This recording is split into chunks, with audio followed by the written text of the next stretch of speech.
Sekolah SMA Negeri 10 Oku, mata pelajaran Fisika, kelas 11, semester 2, materi pokok, efek Doppler.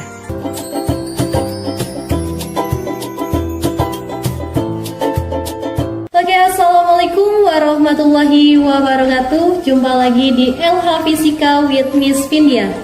Pada video kali ini kita akan sedikit membahas tentang efek Doppler. Efek Doppler itu adalah materi fisika di kelas 11 pada bagian gelombang bunyi.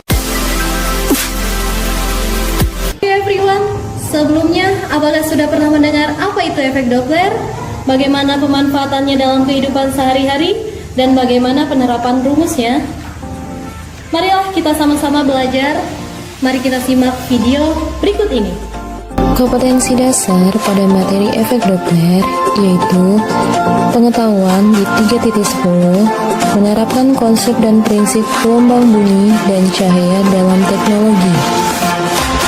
Dan keterampilannya di 4.10, melakukan percobaan tentang gelombang bunyi dan atau cahaya. Berikut presentasi hasil percobaan dan makna fisiknya, misalnya sonometer dan isi difraksi. Pembelajaran materi ini yang pertama, memahami dan mampu menjelaskan pengertian efek Doppler. Yang kedua, menerapkan konsep efek Doppler dalam kehidupan sehari-hari.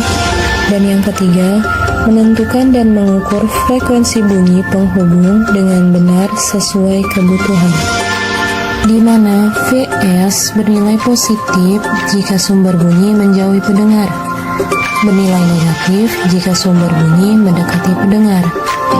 Vv bernilai positif jika pendengar mendekati sumber bunyi, sedangkan Vv bernilai negatif jika pendengar menjauhi sumber bunyi.